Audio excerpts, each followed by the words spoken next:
Now, people say when life offers you lemons, make lemonade out of them. That was exactly what a 19-year-old poetess at Jamestown here in Accra, Sabukie Osabutey, did when she missed the ultimate prize in a debating competition years ago. Her interest to engage in any public speaking activity waned completely, but she staged a huge comeback and is currently one of Ghana's youngest female poets. Joy News' Maxwell Agbapa spent some time with her and has come through with this report. She's not your usual 19-year-old.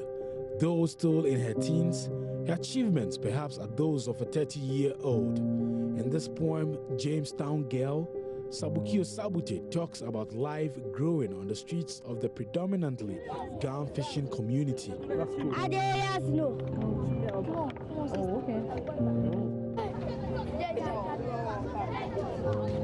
From Lighthouse to Asherford, we roamed the streets with a single panty mommy bought. We never cared to make this a thought. All we wanted was the kenke in the pot. We sought nothing but a free will. We shrill. The strokes of the cane still leaves our hearts as stubborn as Pandora. Stealing Adukwe's tapioca, we weren't given names like Monica. I grew up knowing Atayi, Oko, Akwele, and Lobisa. Oh, fun it was being a Jamestown girl. Banku Keshitolo, the daily meal we fed. Atbanga Hefueke Jenya Walong. The awful smell of a vulture is from its mother's egg. Proverbs we heard and said, as young as we were, we put ideas into play and enjoyed ourselves throughout the day. Today, modernization has filled our calabashes with sophisticated ideas, making our infants voice out fried rice and chicken. Where, at them times, Darwin's kuli will be burning the pockets of our school shirts early Monday morning. Oh, fun it was being a Jamestown girl. I've had my umbilical cord buried deep in the source of Accra. Hey, Ganyobi, but I'm not here to fight. I'm here to speak the unspoken truth, told from Abola to Manchadbona. Keje, Nikushi no, Wano, Wabejeke Wajashon, who may be a call your Chadan warrior. We only speak when the wind blows. So why should we hide this beautiful culture we need to show?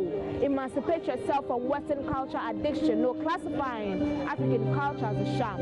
I'm proud to be your Kaklayo, and I'll make you a perfect shitolo.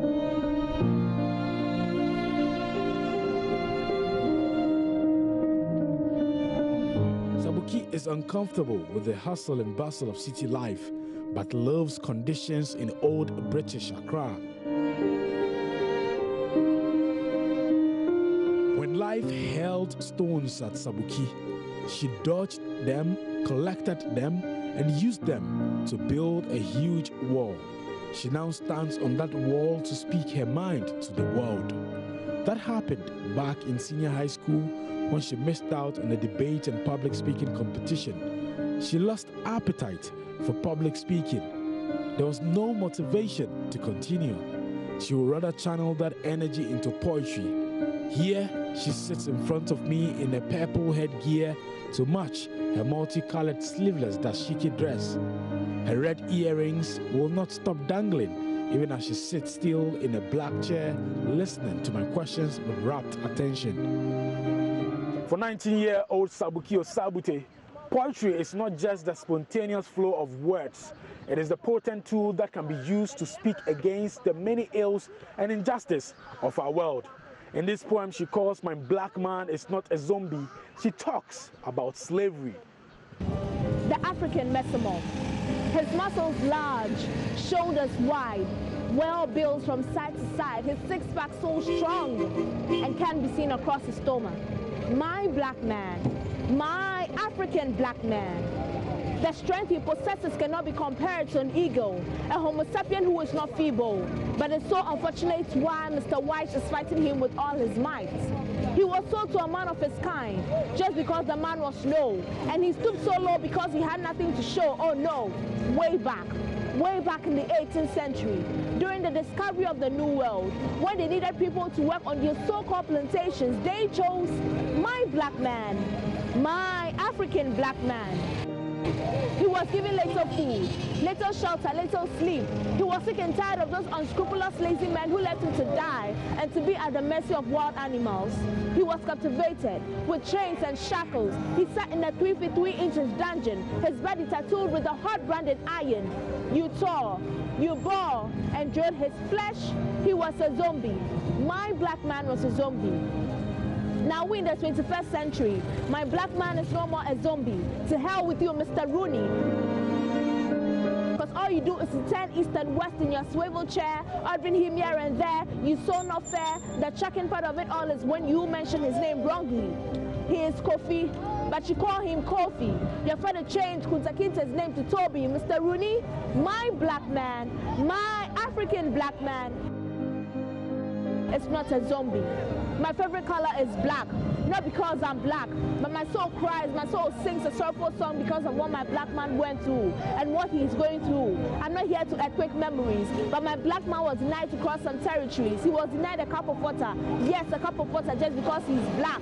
Whenever he opens his mouth to speak, you shut him up with civilization. You know what? Civilization, my nose, I am getting bored. But the echoes of Madiba, Martin Luther King Jr. keeps me holding on. But I'll continue to travel the truth. My black man, my African black man, it's not a zombie. As a teenager, one would expect her to talk about the regular things young people talk about: fame, relationships, and money. But no, the major theme that runs through her poems are slavery, feminism, and women empowerment. They say I'm loud. Yes, I know I scream.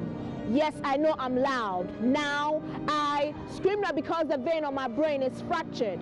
Not because I have a submarine of words on my thick tongue to share with my listeners. I scream because there's a lot of hurt in here guarded.